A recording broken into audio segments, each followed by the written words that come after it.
सरयू नदी के तट पर अयोध्या नाम का एक नगर है, जहां पर कई वर्ष पहले राजा दशरथ राज्य करते थे। राजा दशरथ अत्यंत योग्य शासक थे और इसी कारण अयोध्या एक सुखी एवं समृद्ध राज्य था।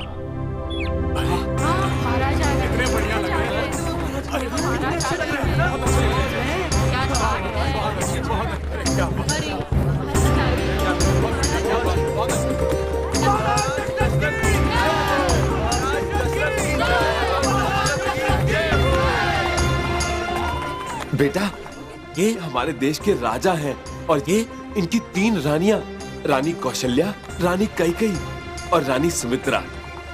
पिताश्री, ये कहाँ वास करते हैं? राजा और उनकी 3 रानियां उस विशाल राजभवन में वास करते हैं। इस राजभवन में क्या कोई राजकुमार भी रहते हैं? नहीं पुत्र, राजा और रानी की कोई संतान नहीं है और इसी कारण ये इतने दुखी रहते हैं।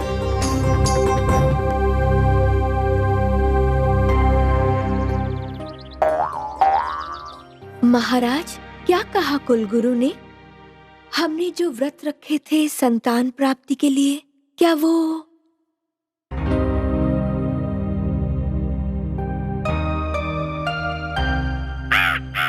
अगर राजा रानी की संतान नहीं हुई तो उनके बाद इस देश का उत्तरदायित्व कौन संभालेगा? और आजकल हर जगह राक्षसों का कितना आतंक छाया हुआ है।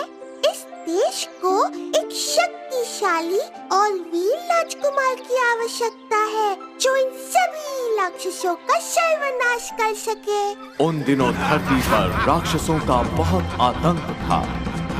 राक्षसों का राजा रावण एक बहुत ही ताकतवर दैत्य था। रावण के कहने पर राक्षस लोगों को खा जाते, गांव के गांव जला देते, जंगल में ऋषि मुनियों की तपस्या भंग कर देते।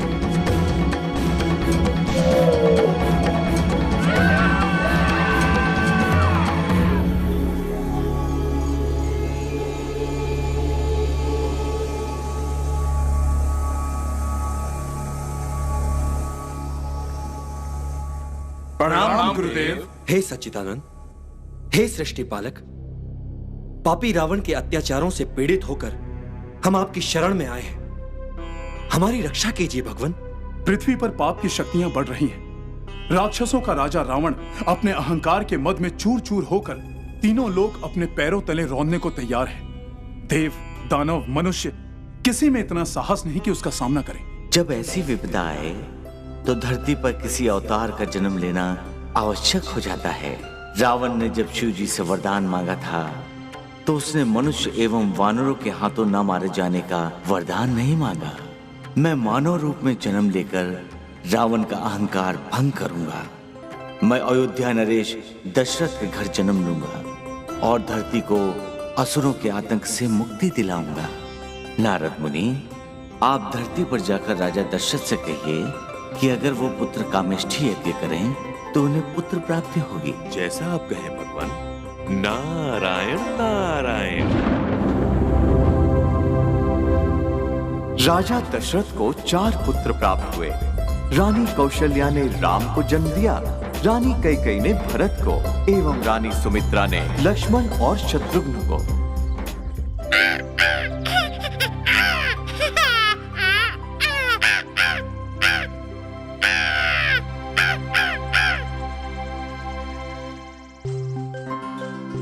देखिए तो, लगता है लक्ष्मण को राम से सबसे अधिक प्रेम है।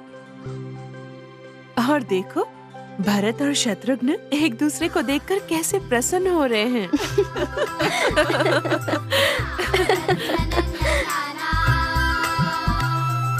आज खुशी का अवसर आया है रघुवंश के द्वार जी। 3 बंधु के साथ राम जी दशरथ द्वार पधारे जी।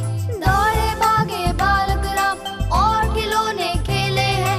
कौशल्या माता के दिल में लगे खुशी के मेले हैं। बालक राम बड़े हठीले, ऐसा हट कर डाला जी। दूर चमकता चांद चाहिए, पिता से कह डाला जी। जल भर के थाली में पिता ने चांद को पास बुलाया है।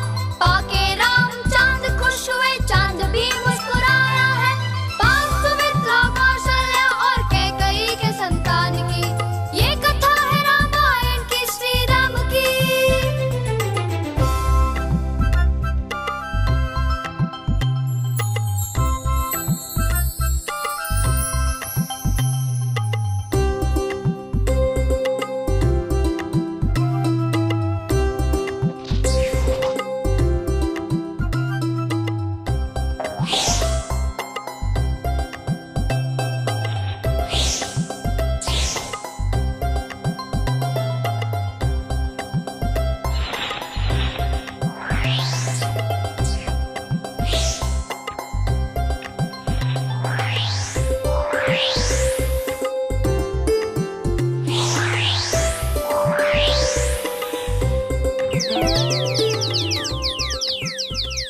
देखा, मेरा निशाना कितना अचूक था।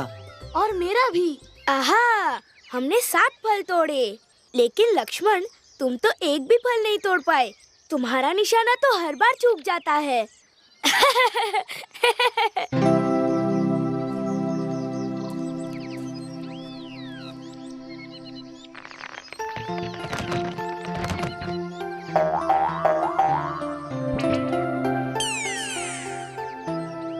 अब देखो, मैंने भी कितने सारे फल तोड़ डाले। तुम ऐसा कैसे कर सकते हो? अब हम किस वस्तु पर निशाना लगाएंगे? अपने आप निशाना साधना नहीं आता तो हमें तो परेशान मत करो। हमें अभी लक्ष्मण भैया की शिकायत पिताश्री से करनी चाहिए। कोई बात नहीं शत्रुघ्न, हम लोग कल से आम के बगीचे में निशानेबाजी करेंगे।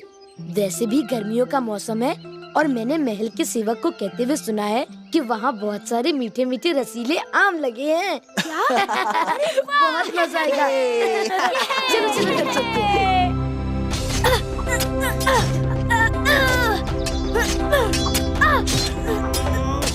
हमें भी तलवार चाहिए, हमें भी गदा चाहिए, हम भी करेंगे। ठीक है, हम कारीगर को कहलवाकर तुम लोगों के लिए छोटे छोटे शस्त्र बनवा देंगे।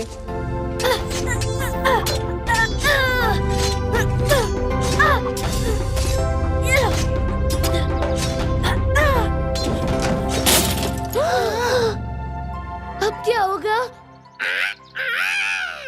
रानी माँ ने कहा था कि खेलना हो तो बाहर जाके खेलो। हाँ, ये तो पिताश्री की प्रिय मूर्ति है। देखो, हम में से कोई नहीं बताएगा कि मूर्ति किसने तोड़ी है। हम सब लोग चुप रहेंगे और राम को भी सजा नहीं मिलेगी, समझे?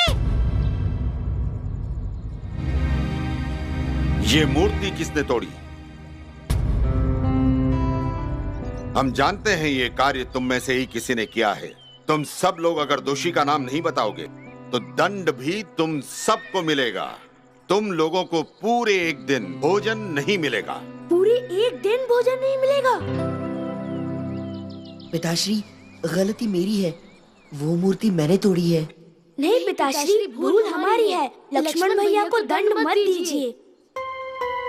पिताश्री, ये मूर्ति मैंने तोड़ी है, इसलिए दंड भी मुझे ही मिलना चाहिए। ये सब लोग मुझे बचाने का प्रयत्न कर रहे हैं। ये मूर्ति तो हमने तोड़ी। हाँ, हमने तोड़ी। अच्छा, तो इतनी बड़ी मूर्ति आप लोगों ने तोड़ी? हम दोनों मूर्ति के ऊपर बैठे हुए थे और कितना प्यार है इन सब में। राम, लक्ष्मण, भरत, शत्रुघ्न, अगर तुम चारों हमेशा ऐसे एकजुट होकर रहोगे तो तुम्हें कभी कोई हानि नहीं पहुंचा सकता। मूर्ति तो अवश्य राम ने ही तोड़ी होगी, लेकिन देखो सारे भाई कैसे उसके लिए असत्य बोल रहे हैं। ना जाने राम ने इन पर कौन सा जादू कर रखा है।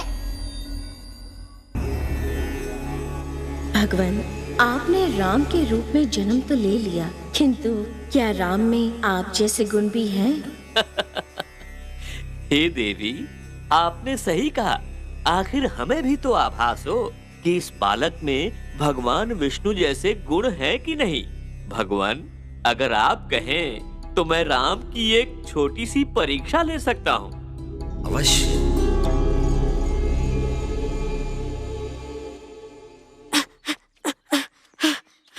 देखो, पिताश्री ने हम सब के लिए नई गेंद दी है। ये तो बहुत सुंदर है। इनसे खेलने में बहुत आनंद आएगा।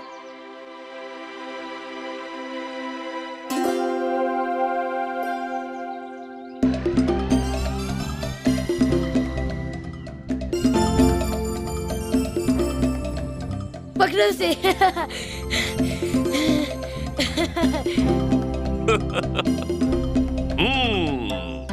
अब देखता हूँ ये बच्चे किस प्रकार उन गेंदों को वापस लेते हैं।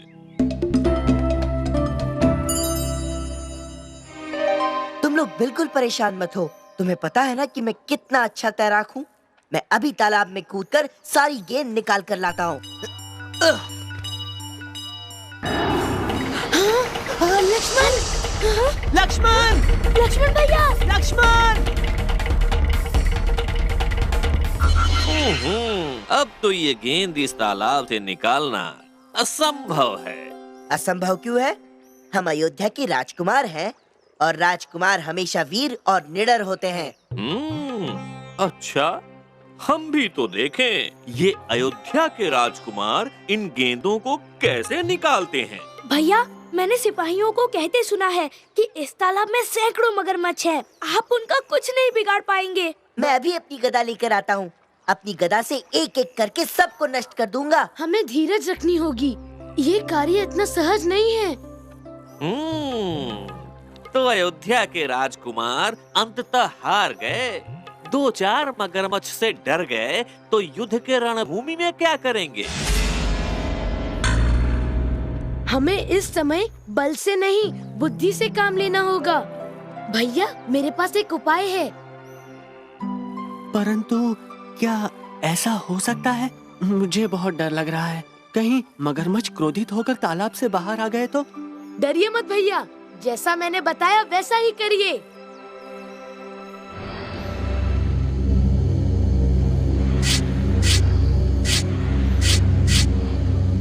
बहुत अच्छे, बढ़िया है, ये प्रभु की लीला भी अपरंपार। इतनी छोटी सी आयु में भी राम कितने असाधारण बालक हैं। राम ने ये सिद्ध कर दिया कि वो भगवान विष्णु के ही रूप। नारायण नारायण। भरत बेटा, देखो देखो, ये सब मिठाइयाँ तुम्हारे लिए तुम्हारे मामा के घर से आई हैं। ये सब मिठाइयाँ तुम्हारे लिए ही तो है। फटाफट खा लो, नहीं तो तुम्हारे भाई भी तुमसे मांगेंगे ये। हाँ, इतनी सारी मिठाई मैं एक साथ कैसे खाऊंगा? मुझे ये थाली दे दीजिए। इन मिठाइयों को मैं कहीं छुपा देता हूँ। जब भूख लगेगी तो खा लूंगा। इतनी सारी है। हाँ।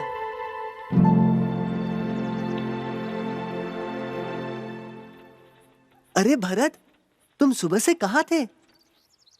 देखो, हम बागीचे से कितने सारे आम तोड़ कर लाए हैं। सोचा सब एक साथ मिलकर खाएंगे। भैया, मैं कितना बुरा हूँ। आप लोग मेरे लिए इतना सोचते हैं और मैं आपसे अपनी मिठाई छुपा रहा था। ये मिठाइयाँ मेरे मामा के घर से आई हैं। इन्हें हम सब मिल बांट कर खाएंगे। सत्यानाश! ये सब राम के कारण हुआ है। राम के कारण। राम इतना चालाक है कि उसने सारे भाइयों को अपने बस में किया हुआ है। क्या बात है मंथरा, इतनी चिंतित क्यों हो? अरे कैकई, तुम तो बहुत भोली हो, भोली। अरे क्या तुम्हें दिखाई नहीं देता कि महाराज दशरथ कैसे केवल राम को ही प्यार करते हैं? राम को ही। कैसे लक्ष्मण, भरत और शत्रुघ्न को राम ने अपने वश में किया हुआ है। वश में। देखना कैकई, देखना, महाराज दशरथ एक दिन राज गद्दी भी राम को ही सौंपेंगे। राम को। हाँ। तुम्हें ऐसा क्यों लगता है? महाराज दशरथ अपने सभी पुत्रों को प्यार करते हैं। और जहाँ तक राजगद्दी का प्रश्न है, तो ये तो नियम है कि सबसे ज्येष्ठ पुत्र को ही राजगद्दी दी जाती है। इसमें बुराई क्या है? ओहो कैकई, तुम तो उन भाइयों के प्यार में अंधी हो गई हो, अंधी। अरे ये भी नहीं समझती तुम कि तुम सांप को दूध पिला रही हो, सांप को। हाँ। अपनी सीमा में रहकर बात करो मंथरा।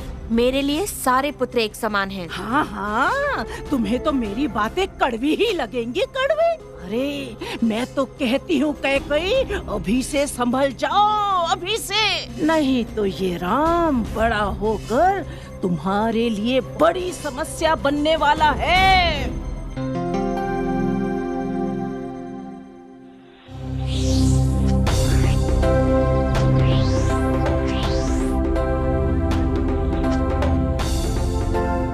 वाह भैया, आपने तो चमत्कार कर दिया। पहले तो कभी आपका तीर निशाने पर नहीं लगता था। ये सब मेरे अभ्यास का परिणाम है।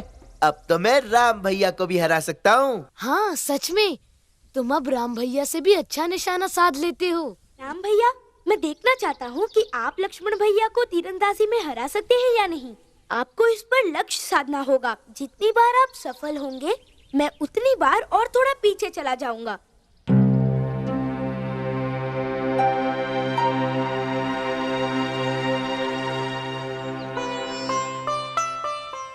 प्रणाम मुनिवर।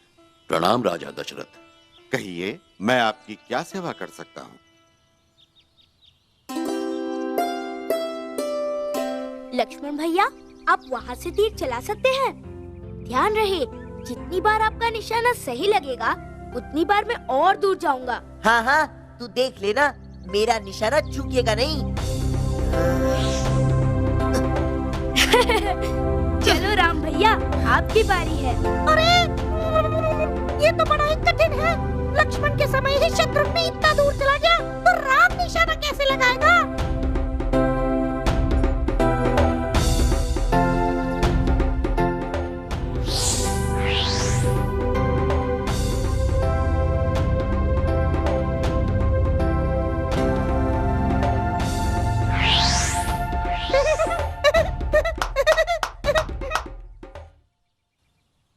महाराज, सारे राजकुमार बहुत ही योग्य और वीर बालक हैं, परंतु उनकी शिक्षा अभी तक सही रीति से आरंभ नहीं हुई है।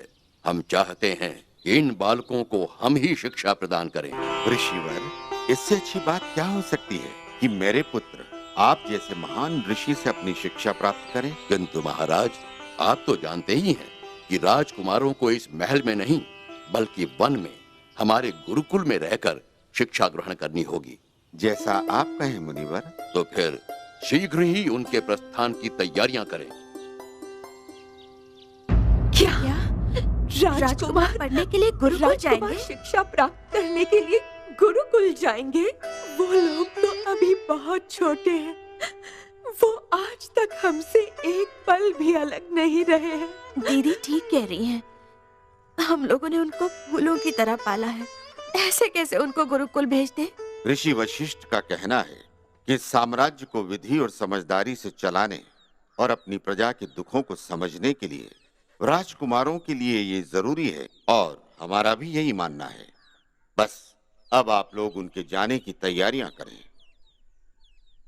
लक्ष्मण, मैं चाहता हूँ कि मैं बिना देखे केवल आवाज सुनकर निशाना साधूं। तुम जिस वस्तु पर भी पत्थर फेंकोगे, मैं पत्थर की आवाज सुन के उसी वस्तु को निशाना बनाऊंगा। क्या है?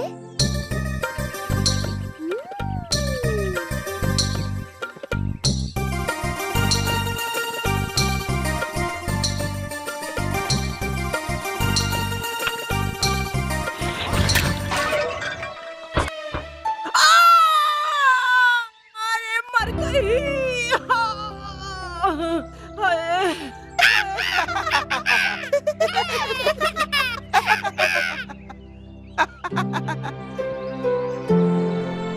मुझे क्षमा कर दीजिए, ये सब मैंने जानबूझकर नहीं किया। राम, मुझे मत बनाओ। मुझे पता है कि तुम मुझसे बहुत चिढ़ते हो और मुझे मारना चाहते हो, लेकिन याद रखना, एक दिन मैं भी तुम्हें ऐसा मजा चखाऊंगी, ऐसा मजा चखाऊंगी। लक्ष्मण, ये तुमने ठीक नहीं किया। एक बेचारी बूढ़ी दासी को इस तरह सताना ठीक नहीं है। और वो जब हमेशा हमें सताती है, तब हमेशा हमारे सारे खिलौने छुपा देती है और हमारी हर बात की शिकायत माँ से कर देती है। उसे तो सबक मिलना ही चाहिए। उसने तो मेरे बादाम भी चुराए। मुझे पता है वो हमें पसंद नहीं करती, किंतु बड़ों का अनादर करना भी तो ठीक नहीं।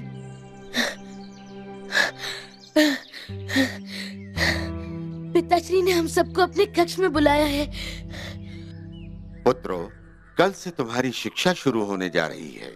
अभी तक तुमने केवल महल की 4 दीवारों के भीतर का जीवन देखा है, लेकिन कल से तुम बाहर की दुनिया देखोगे। गुरुकुल का जीवन कठिनाइयों से भरा होता है, लेकिन हमें पता है महलों में आराम का जीवन व्यतीत करने के पश्चात भी हमारे पुत्र वीर और बलवान हैं। खूब मन लगाकर पढ़ना और गुरु वशिष्ठ की खूब सेवा करना, जिससे हमें और इस पूरे देश को तुम पर गर्व हो सके। लेकिन पिताश्री, हम लोग हरिया, मीठू, चीनी और शीरा के बिना वहाँ कैसे रहेंगे? क्या हम उन्हें अपने साथ ले जा सकते हैं? पर ये लोग आश्रम में जाकर क्या करेंगे? महाराज, अगर राजकुमारों को आश्रम से कोई संदेश या चिट्ठी भिजवानी हो तो वो हम लेकर आएंगे और आपकी चिट्ठी भी हम लोग लेकर जाएंगे। जल्दी से कुछ बोलना ताकि हम भी आश्रम जा पाए। हाँ हाँ, इससे बड़ा कारण तो हो ही नहीं सकता। हमारे राजकुमारों की सुरक्षा तो आपसे बेहतर कोई कर ही नहीं पाएगा। ठीक है, हमने निश्चय कर लिया है। आप सब लोग एक साथ गुरुकुल जाएंगे। सब लोग जाएंगे, मजा आएगा। अगले दिन प्रातःकाल चारों राजकुमारों ने राजा एवं रानियों से विदा ली। यहाँ से इन बालकों के जीवन की एक नई शुरुआत हुई। चारों राजकुमार ऋषि वशिष्ठ के साथ पैदल गुरुकुल की ओर निकल पड़े। राजमहल में विलासमय जीवन बिताने वाले राजकुमारों के लिए ये एक नया अनुभव था। मुझे नहीं पता था कि हमारा नगर इतना विशाल है। चलते चलते सूरज ढलने को आया, किंतु अभी तक हमने नगर की सीमा नहीं पार की। हाँ भैया, ये दुनिया का सबसे बड़ा नगर होगा।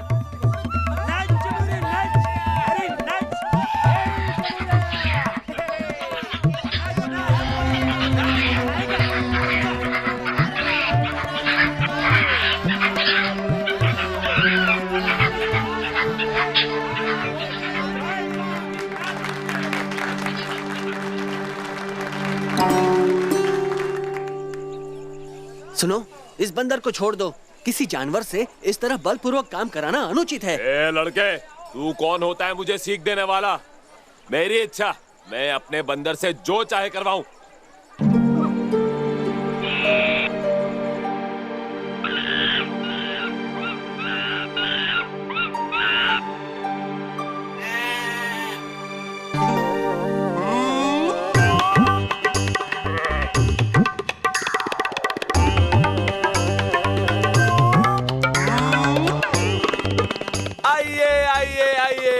बच्चे, बूढ़े, जवान, सभी जन आइए और बंदर के नाच का आनंद लीजिए।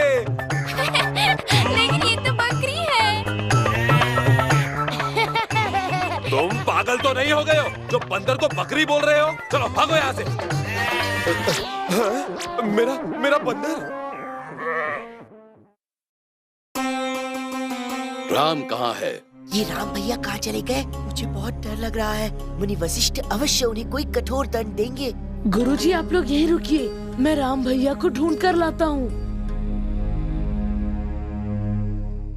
राम, हमें तुमसे ये आशा नहीं थी। हमें लगा कि तुम एक आज्ञाकारी बालक हो। हम तुम्हें कठोर दंड देंगे। आज पूरा दिन तुम किसी से बात भी नहीं कर सकते। तुम्हें इस बंदर को यहीं छोड़कर जाना होगा। ध्यान रहे, आगे से हर बालक अनुशासन का पालन करे। भैया, आप चिंता मत कीजिए। माँ ने ये भोजन का झोला दिया है। इसमें हम इस बंदर को छुपाकर गुरुकुल ले जा सकते हैं।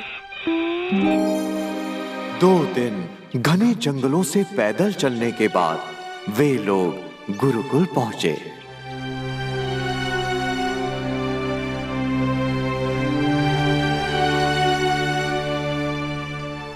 इस गुरुकुल में तुम्हें कुछ नियमों का पालन करना होगा। तुम्हें राजसी वस्त्र त्याग कर ऋषियों जैसा वस्त्र धारण करना होगा। तुम्हें कठोर धरती पर सोना होगा और सूर्योदय से पहले उठकर प्रार्थना करनी होगी। तुम लोग आश्रम के सभी ऋषियों के लिए भोजन बनाओगे और उनके भोजन के पश्चात ही तुम स्वयं खाओगे। मैं तुम्हारा परिचय यहाँ के अन्य विद्यार्थियों से करवाऊंगा।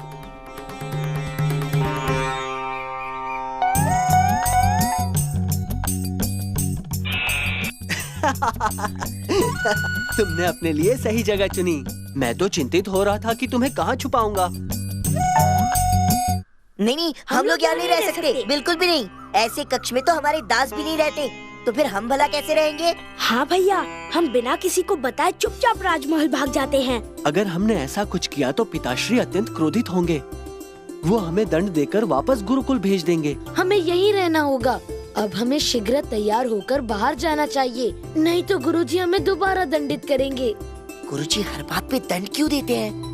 खेल कूद का समय है बीता, शिक्षा का अब समय है आया। मुनि वशिष्ठ को सौंपे पुत्र, उन्हें मिली है गुरु की छाया। धर्म कर्म और शास्त्रों का भी गुरु ने पूरा ज्ञान दिया। विद्या प्राप्त करते करते चारों ने गुरु को मान दिया। ये बात नहीं सिर्फ रामायण की, ये तो जग कल्याण की। ये कथा है रामायण की, श्री राम की।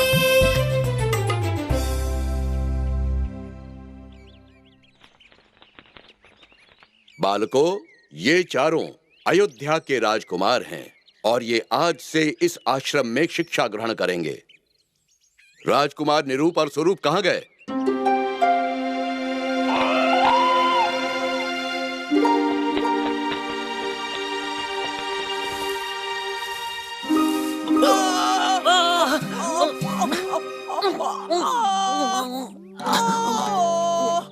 गुरुजी, वो रहे राजकुमार निरूप और स्वरूप। उन दोनों को यहाँ लाओ।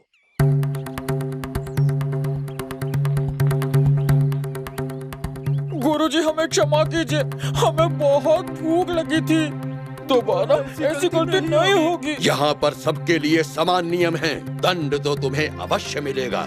आज से पूरे 1 सप्ताह तक तुम्हें भोजन में सिर्फ गायों का चारा मिलेगा। ए लड़के, ये सब तेरी वजह से हुआ है। इस आश्रम में रहना है तो हमारे कहने पर चलना होगा, नहीं तो तुम चारों को यहाँ एक भी दिन टिकने नहीं देंगे। लक्ष्मण, इस तरह से आश्रम में आते ही लड़ना सही नहीं है, नहीं तो कोई नई विपदा खड़ी हो जाएगी। तुम्हारा भाई बुद्धिमान है जो तुम्हें लड़ने से रोक रहा है, नहीं तो हम लोग तुम्हारी वो दुर्दशा करते कि तुम लोग इस आश्रम में एक भी दिन नहीं रह पाते। मेरे भैया ठीक कह रहे हैं। इस गुरुकुल का हर बालक उनकी आज्ञा का पालन करता है, समझे?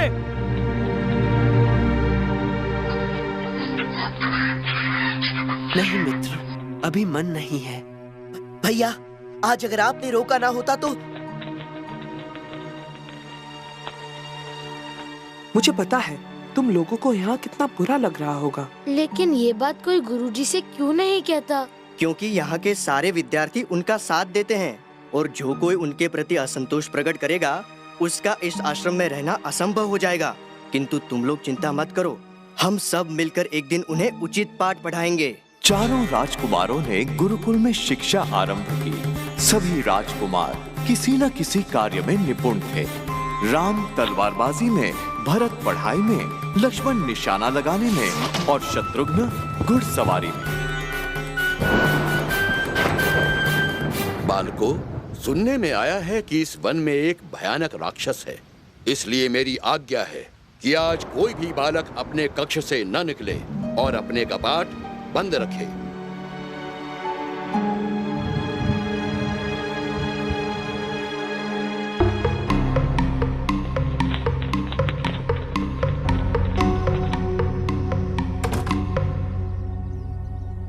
राम, गुरुजी ने मुझे तुम्हें ये कहने के लिए कहा है कि बाहर मौसम बहुत खराब है और उनकी गैया नदी किनारे घास चरने गई हैं। तुम्हें जाकर उन गैयों को लेकर आना होगा। ठीक है, मैं अभी जाकर उन्हें ले आता हूँ। अब देखना, वो राक्षस राम को नहीं छोड़ेगा। मित्र, मौसम बहुत खराब है, तुम आश्रम में ही रहो। तो तुम्हें मेरे साथ ही चलना है। तो फिर जाकर एक रस्सी लेकर आओ, गाय को शायद बांध कर लाना होगा। चलो, सब मिलकर जंगल चलते हैं।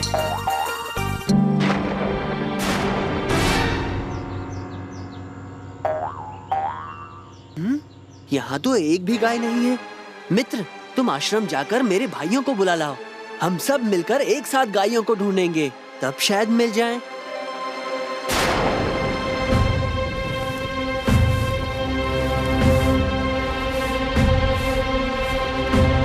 कितनी दूर आ गए, लेकिन अभी तक भैया का कोई पता नहीं।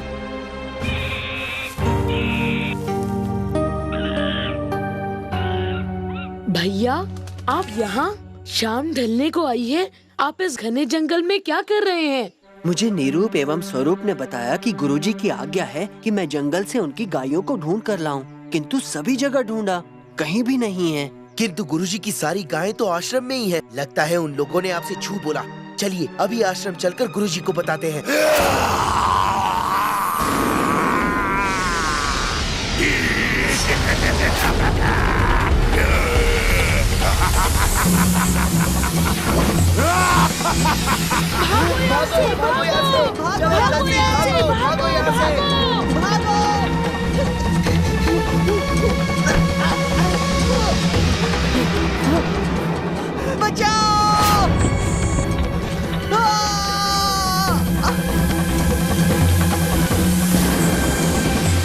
हमें उस खेत में जाकर छुप जाना चाहिए। शायद वो राक्षस हमें वहाँ ना ढूंढ पाए। हाँ?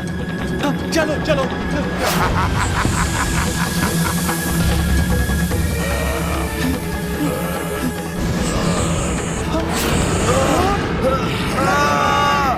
मुझे बचाओ, लक्ष्मण बचाओ। हरिया, उस राक्षस की आंखों पर वार करो, तभी वो लक्ष्मण को छोड़ेगा।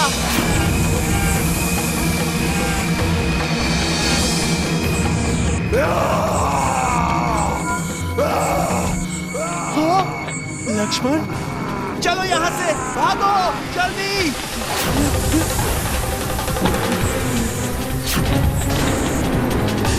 भागो यहाँ से।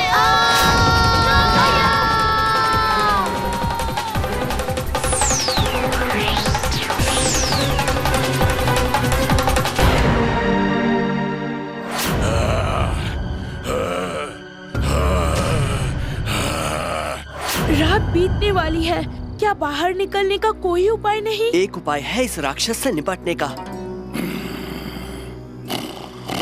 अब वो राक्षस गहरी नींद में सो रहा है। हरिया, तुम रस्सी का ये सिरा किसी पेड़ से मजबूती से बांध दो, जिससे हम लोग रस्सी पकड़ के बाहर निकल सकें।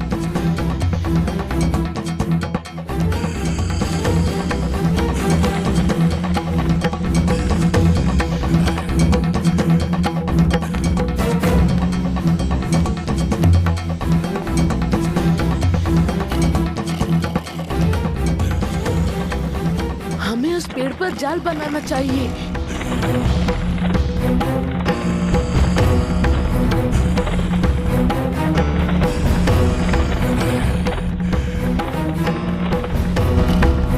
वो राक्षस पास में ही सोया हुआ है और किसी भी समय उठ सकता है। तुम उससे किसी भी तरह यहाँ लेकर आओ।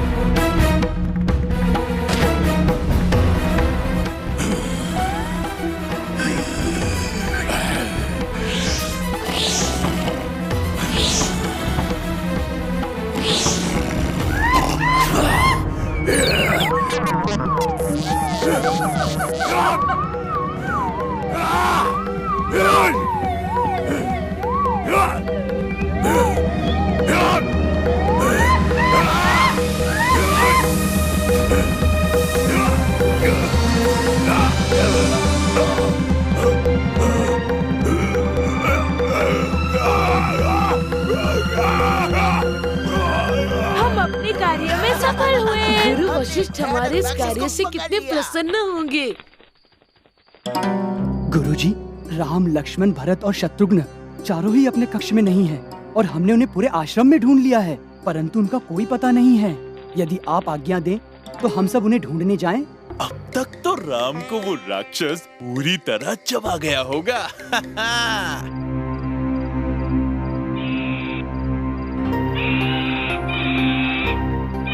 अरे देखो मिट्टू, इसका अर्थ ये हुआ कि वे लोग भी कहीं आसपास ही होंगे। हाँ, हमें भी इसके पीछे पीछे चलना चाहिए। गुरुजी, इस भयानक राक्षस की ये दशा हम लोगों ने की है। तुम सब असाधारण बालक हो। तुमने अपनी बुद्धि और सूझबूझ से इतने भयानक राक्षस को पकड़ लिया। हमें तुम पर गर्व है। किंतु हम इस राक्षस का क्या करेंगे गुरुदेव? इस राक्षस को बांधकर हम वन से दूर छोड़ाएंगे, जिससे वो कभी यहाँ आने का दुस्साहस नहीं करेगा। किंतु बालको, तुम इस भयानक वन में आए ही क्यों? गुरुदेव, मुझे राजकुमार निरूप ने कहा कि आपने मुझे नदी किनारे से गैया लाने को कहा है। तो मैं तुरंत निकल पड़ा, लेकिन सब जगह ढूंढने पर भी मुझे कहीं नहीं मिली।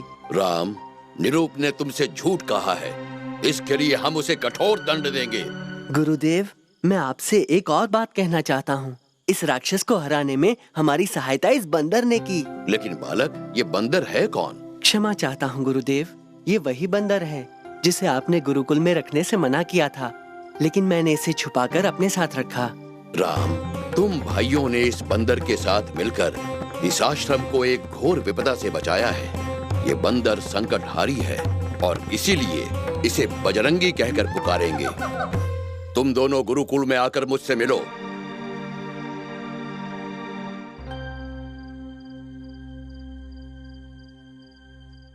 हमें लगता है कि तुम दोनों इस आश्रम में रहने योग्य नहीं हो।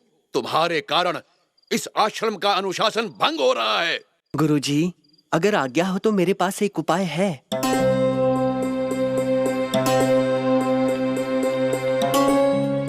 यदि तुम्हें लगता है कि इससे निरूप और स्वरूप का भला होगा, तो तुम्हें इस कार्य को करने की पूर्ण अनुमति है। इस गुरुकुल के सभी विद्यार्थियों के लिए एक आवश्यक घोषणा है। कल प्रातःकाल हम सब आश्रम के विद्यार्थी एक असली युद्ध लड़ेंगे। असली युद्ध? हाँ, हम लोग आपस में 2 सेना तैयार करेंगे। हम सबके पास हथियार भी होंगे। उसके पश्चात कल प्रातः हम लोग युद्ध के लिए मैदान में एकत्रित होंगे और सूर्योदय से युद्ध शुरू होगा, ठीक उसी प्रकार जैसे असली युद्ध लड़ा जाता है। मतलब जैसे कि हम लोग बड़े होकर स्वयं अपने राज्यों के लिए लड़ने वाले हैं। तुम सही कह रहे हो निरूप, ये तुम लोगों की परीक्षा होगी, एक भविष्य के राजा की। इस युद्ध के द्वारा तुम लोग अनुशासन सीखोगे। वो है तुम लोगों के भोजन की सामग्री। दोनों सेनाओं को भोजन की वस्तुएं समान रूप से बांट दी जाएंगी और जो सेना का नेतृत्व करेगा वो इस सामग्री को अपनी सेना में समान रूप से बांटेगा। कल तुम लोगों को बस एक बात ध्यान में रखनी होगी, इस युद्ध में तुम्हारे शत्रु असल में तुम्हारे मित्र हैं। इसलिए सब लोग ये ध्यान रखें कि कोई किसी को गहरी चोट न पहुंचाए। हमें भी युद्ध करना होगा। तुम लोगों का उद्देश्य होगा दूसरी सेना के बालक के हाथ से हथियार छीन लेना। जिस बालक का हथियार छीन लिया जाएगा और उसे पराजित करके धरती पर गिरा दिया जाएगा, वो बालक इस युद्ध से बाहर हो जाएगा। आशा करता हूँ कि तुम लोग इस युद्ध से बहुत कुछ सीखोगे। मैं अपनी सेना का नेतृत्व खुद करूंगा। बोलो, कौन कौन मेरे साथ आना चाहेगा? राम, तुम सारे बालक अपनी तरफ मत कर लेना। तुम मेरे भाइयों के अलावा जितने बालक चाहे अपनी सेना में ले सकते हो। तो ठीक है, कल युद्ध की भूमि में भेंट होगी।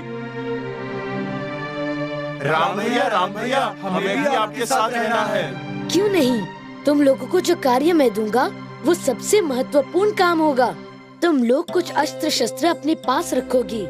जब हमारे सैनिकों के अस्त्र गिर जाएंगे तो तुम लोग यहाँ से उनको अस्त्र देना। भोजन की वस्तुएं अपने पास संभाल के रखना और जब तक भोजन का समय ना हो किसी को इसमें से सामग्री मत देना। ठीक है, जैसी आपकी आज्ञा। आगे की पंक्ति वाले अभी कुछ नहीं करेंगे। वो लोग प्रतीक्षा करेंगे कि कब शस्त्र सेना उनके पास आए। तुम लोग पत्थर के ऊपर चढ़ जाओ और वहीं से तीर और भाले चलाओ। भैया, हम लोग पत्थर पे क्यों चढ़ेंगे? जिससे हमारे तीर और भाले अधिक बलपूर्वक उनको घायल करें और वो लोग धरती पर गिर जाएं और युद्ध से बाहर हो जाएंगे। युद्ध आरंभ करो।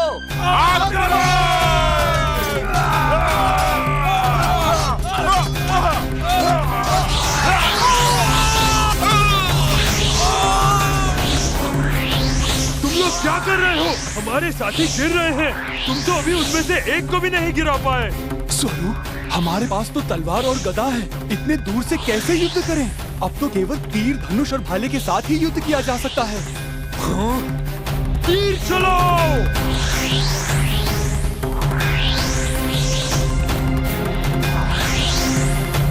ये देख के तो लग रहा है जैसे असली युद्ध हो रहा है। अब हमें भोजन के लिए युद्ध को रोकना होगा। सब लोग थक गए होंगे।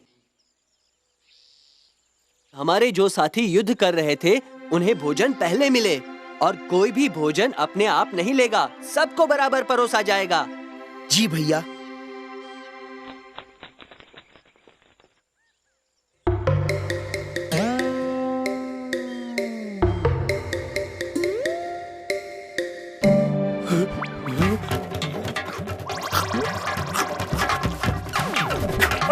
पकड़ो पकड़ो पकड़ो, भागने मत दो। अरे हमारा भोजन।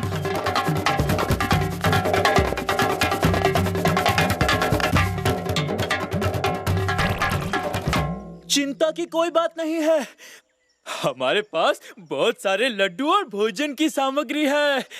जी भर के खाओ। हमें भोजन चाहिए, हमें भूख लगी है। हमें कब से भूख लगी है? हम कब से युद्ध कर रहे हैं। हमें भोजन चाहिए, भोजन चाहिए, भोजन चाहिए। पहले क्यों नहीं आए? अब तो सब खत्म हो गया। वो तो इसलिए क्योंकि सब भोजन आपस में छीन झपट कर खा रहे थे। वहाँ देखो, राम अपने सभी साथियों को भोजन खिलाने के पश्चात ही स्वयं खा रहे हैं। वहाँ सभी को एक समान भोजन मिला है। तू यहाँ शत्रु की प्रशंसा कर रहा है? भूल हो गई, जो कल तुम्हारे साथ युद्ध करने चले आए, सुबह से भूखे पेट युद्ध कर रहे हैं। ठीक है, जिसको हमारे साथ नहीं लड़ना वो हमें छोड़ सकते हैं।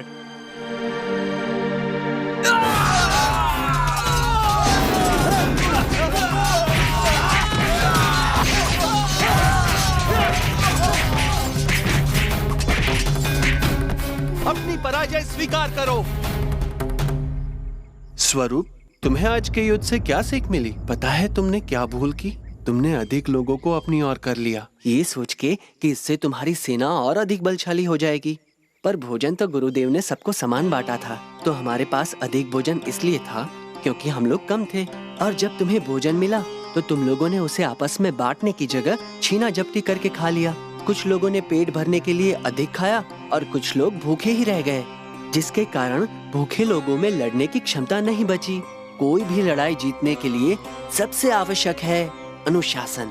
मुझे अपनी गलती का पता चल गया है। अब से मैं गुरुदेव की हर बात मानूंगा और आश्रम के सारे नियमों का पालन करूंगा।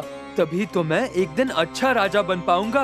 राम, स्वरूप, मुझे क्षमा कर दीजिए गुरुदेव। इतनी छोटी आयु में तुमने जो सूझबूझ दिखाई है वो प्रशंसा योग्य है। इसके बाद कई साल गुरुकुल में रहकर चारों भाइयों ने विज्ञान, भूगोल, खगोल विद्या, राजनीति शास्त्र, योग इत्यादि विषयों में शिक्षा ली। राम, आज तुम लोगों की शिक्षा संपन्न हुई। अब तुम और तुम्हारे भाई अयोध्या का राज्य संभालने के लिए तैयार हो। वहाँ तुम्हारा नया जीवन शुरू होगा।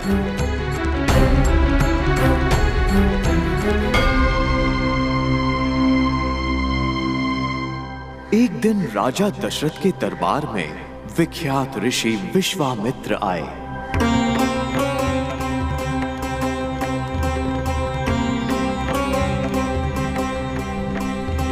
किंतु वे अत्यधिक क्रोधी स्वभाव के थे और उनके क्रोध से सब भयभीत थे। प्रणाम मुनिवर।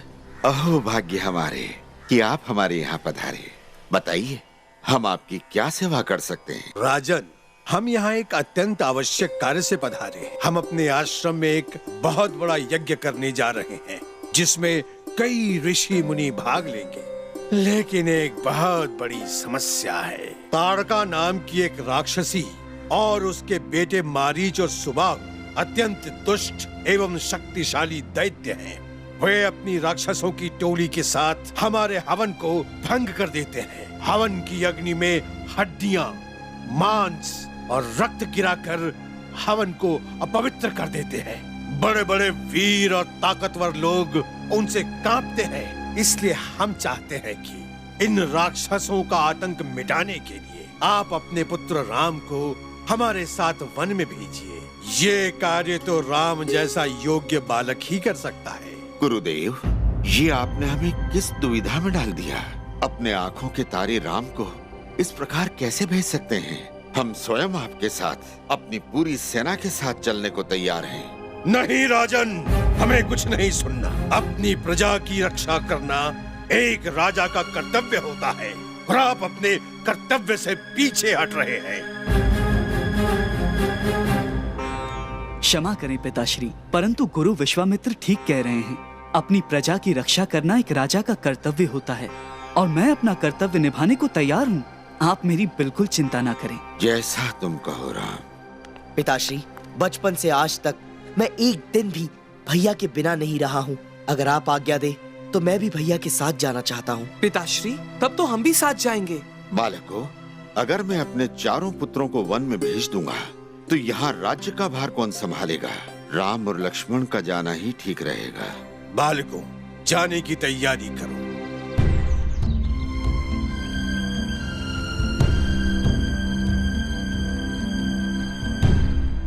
ताड़का एक मायावी नरभक्षी राक्षसी है, भारी भरकम शरीर, किंतु ये आवश्यक नहीं है कि ताड़का तुम्हें इस रूप में दिखे।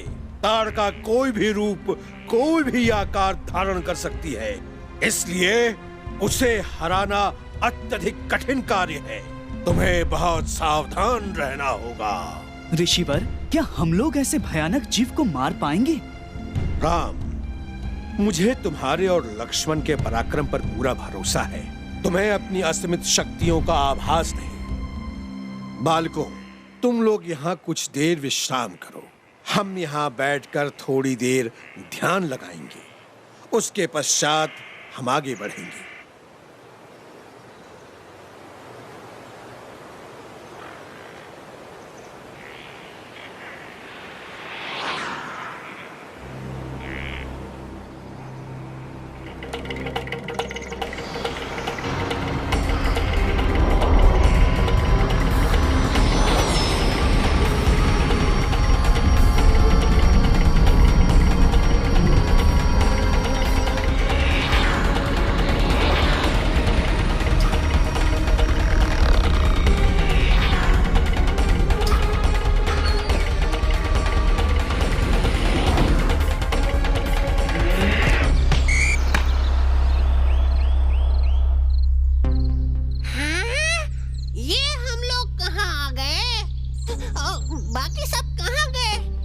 मुझे तो बहुत डर लग रहा है।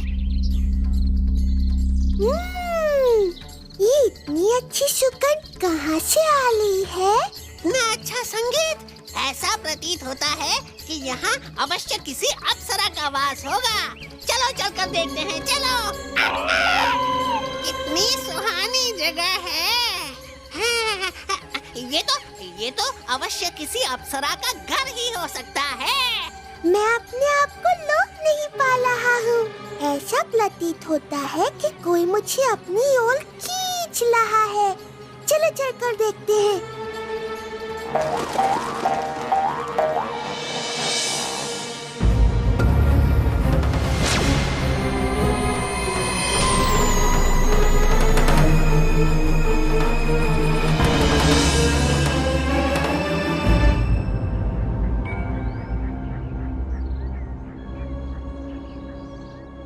इस घने जंगल में बाकी लोगों को ढूंढना तो लगभग असंभव है। इतने घने जंगल में एक स्त्री, क्या पता ये कुछ सहायता करे।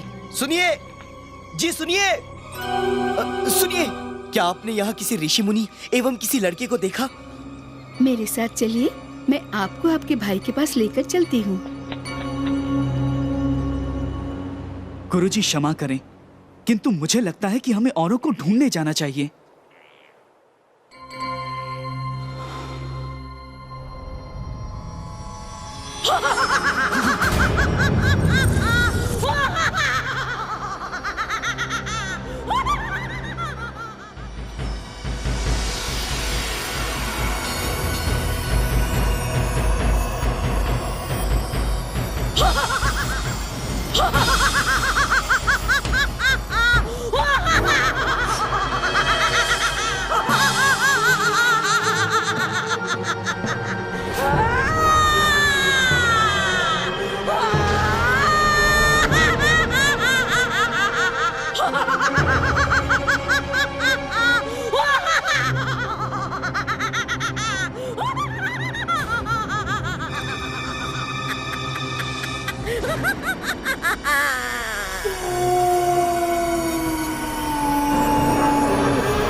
नहीं तो वो तुम्हें मार डालेगी।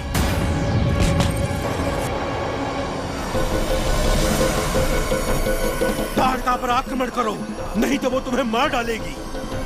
तुम मेरे दिए मंत्रों का जाप करो, ताड़का पर आक्रमण करो। राम, डरो मत राम, मेरे मंत्रों में इतनी शक्ति है कि ताड़का तुम्हारा कुछ नहीं बिगाड़ सकती है।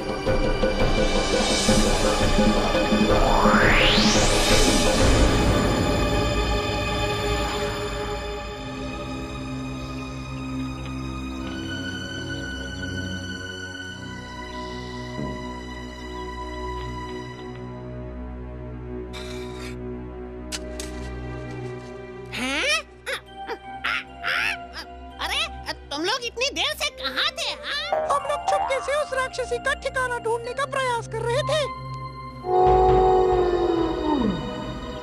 उन्हें मत मारो। ताड़का के बिना उनमें कोई शक्ति नहीं। ये तो अत्यंत सरल कार्य था। हाँ भैया।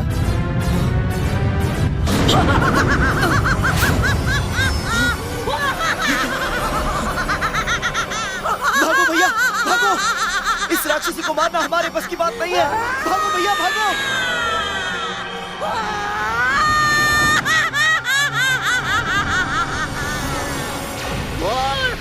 ये भी नहीं जानता तो कि इस जंगल से कोई भाग कर नहीं जा सकता।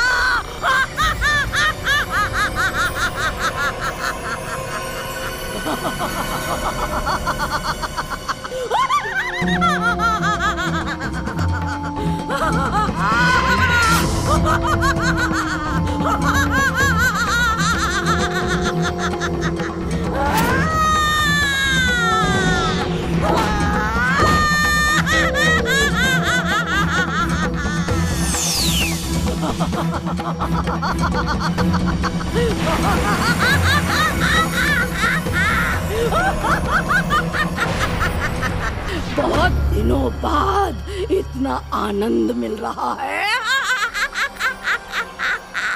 बालकों, मैं तुम्हें इतनी आसानी से नहीं मारूंगी। पहले तुम्हारे साथ खूब क्रीड़ा करूंगी।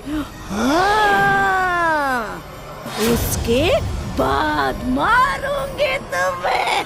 ऋषिवर, आखिर इस ताड़का से निपटने का क्या उपाय है? बालकों, मायावी शक्ति को समझना अत्यंत कठिन है, किंतु शाम ढलने को आ गई है। अगर रात से पहले तुमने इसे नहीं मारा तो इसकी शक्तियां दुगनी हो जाएंगी। रात के समय ताड़का के हर खून के कतरे के धरती से मिलने पर एक नई ताड़का उत्पन्न होगी। गुरुदेव, किंतु हम इस ताड़का के मायावी जाल को कैसे तोड़ें?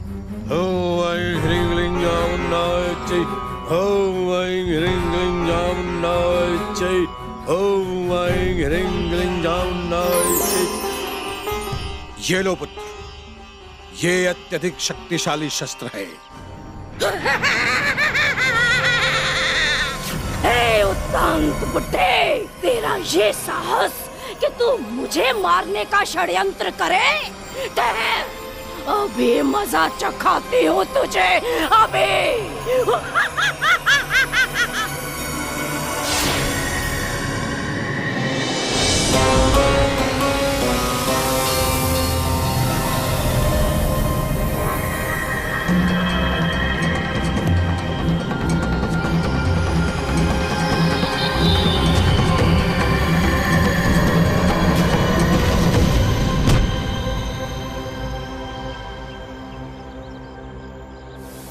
अभी इसका अंत नहीं हुआ है, क्योंकि रात होने को आई है। इसी कारण इसके खून के हर कतरे से एक नई ताड़का उत्पन्न होगी।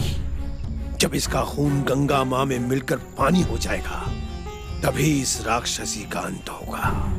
हमें इस राक्षसी को किसी भी तरह गंगा की ओर ले जाना होगा। जल्दी चलो, बस सूरज डूबने ही वाला है। वो लोग यहाँ बहुत तेजी से आ रहे हैं। हम लोग गंगा तक नहीं पहुँच पाएंगे। बालकों, तुम लोग इन्हें संभालो। मैं गंगा किनारे बैठकर ध्यान लगाता हूँ।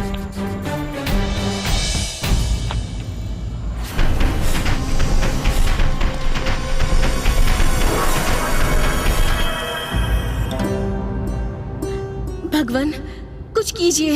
इतने नन्हे बालक कैसे इस राक्षसी का सामना करेंगे? देवी, आप चिंतित न हो, हम उन्हें कुछ भी नहीं होने देंगे।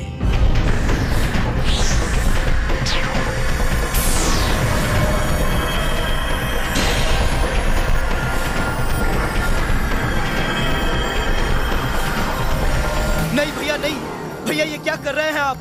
अगर ताड़का इस स्थान पे गिरी तो यहाँ पे और ताड़काएं उत्पन्न हो जाएंगी। हमारे पास और कोई उपाय नहीं है।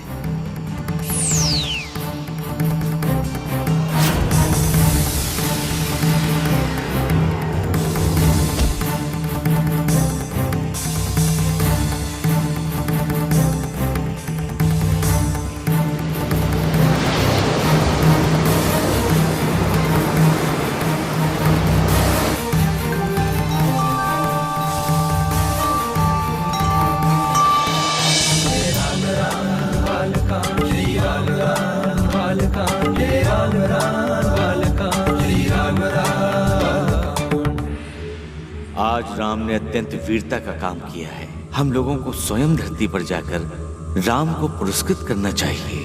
आपका कहना उचित है भगवान। हमें राम को दर्शन देने चाहिए।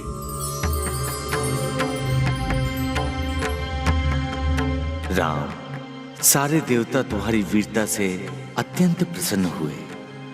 हमें विश्वास है कि तुम पृथ्वी पर पाप का अंत करोगे।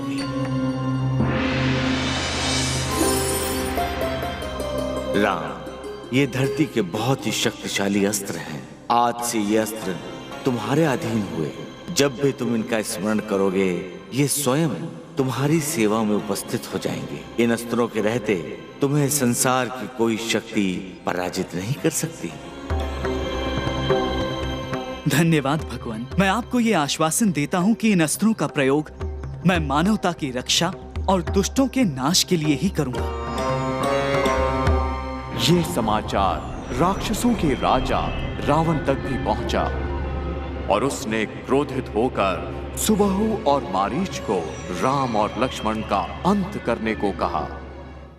कुछ ही दिनों में राजकुमार ऋषि विश्वामित्र के आश्रम पहुंचे। स्वागत है राजकुमार। आप सब हमारे लिए बहुत शुभ समाचार लाए हैं। आपका हम पर ही नहीं, आसपास के गांव वालों पर भी बहुत बड़ा उपकार है। ये तो हमारा कर्तव्य था। कल हमारे आश्रम में एक महायज्ञ होने जा रहा है, जिसमें कई ऋषि मुनि भाग लेंगे। यज्ञ समाप्ति पर स्वयं भगवान प्रकट होकर हमें आशीर्वाद देंगे। ताड़का के बेटे सुबाहु और मारीच यज्ञ में बाधा डालने की कोशिश करेंगे। तुम्हें उन्हें किसी भी तरह की बाधा डालने से रोकना होगा, ताकि यज्ञ शांति से संपन्न हो। जैसा आप कहें गुरुदेव। स्वामिने नमः। स्वाहा। ओम द्रुपदाय नमः। स्वाहा। ओम नारायणाय नमः। स्वाहा। 5 दिन तक राम और लक्ष्मण की निगरानी में हवन शांति पूर्वक चलता रहा। नमः। स्वाहा। ओम नारायणाय नमः। देखा देखा देखा देखा हमारे राम और लक्ष्मण इतने बलवान हैं। उनके रहते वो दुष्ट राक्षस यहाँ भटक भी नहीं सकते। वो आसमान में काला सा क्या है?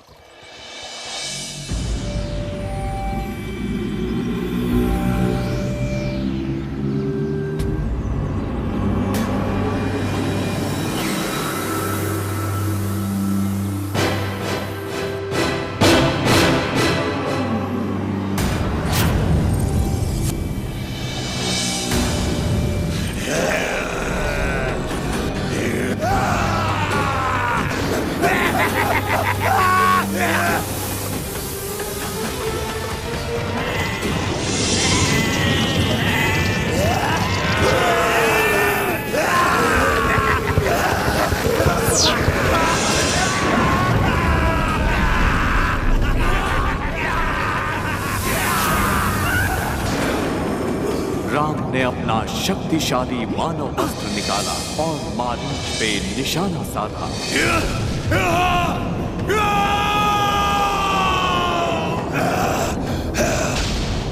मानव, तूने मेरी माँ को मार दिया और अब मेरे भाई को मार डाला। मैं तेरा अंत कर दूंगा। मैं तुझे, आश्रम वासियों को और किसी को जीवित नहीं छोड़ूंगा।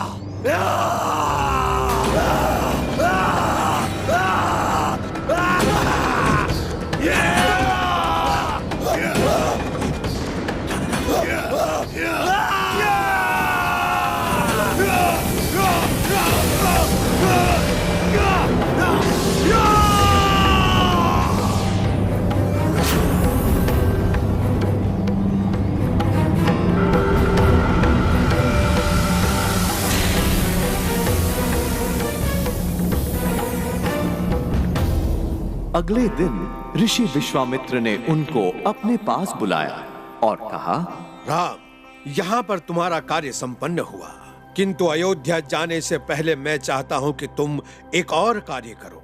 यहाँ से थोड़ी दूर पे मिथिला नाम का एक नगर है। वहाँ के राजा के महल में भगवान शिव का धनुष है। उस धनुष को आज तक कोई नहीं उठा पाया है। अगर तुम वो धनुष उठा पाए तो तुम दुनिया के सबसे बलवान योद्धा के नाम से जाने जाओगे। जैसा आप कहें गुरुदेव। अगले दिन दोनों राजकुमारों ने मिथिला की ओर प्रस्थान किया।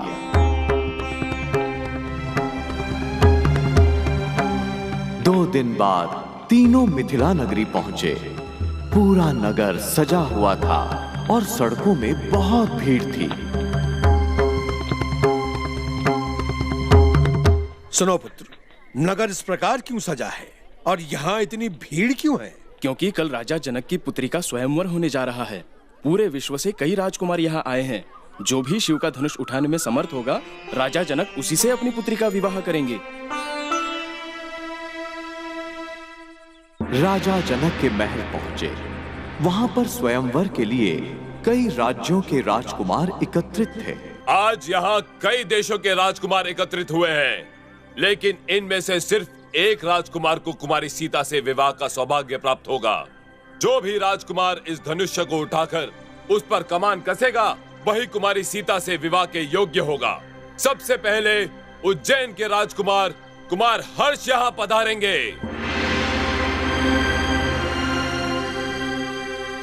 ऐसे एक क्या, मैं 4-4 धनुष एक साथ उठा सकता हूँ।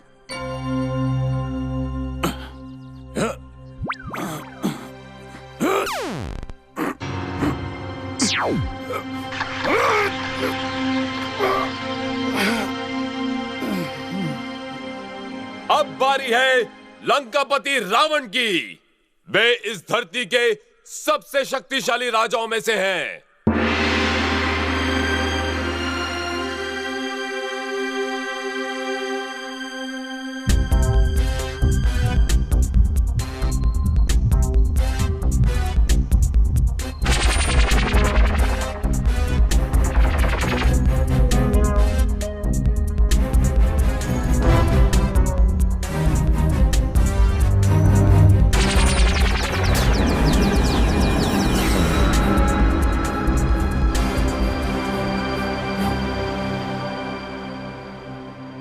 राजकुमार राम, अब आपकी बारी है।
कार्टून्स देखने के लिए धन्यवाद। नए एपिसोड्स देखने के लिए लाइक, शेयर और सब्सक्राइब कीजिए।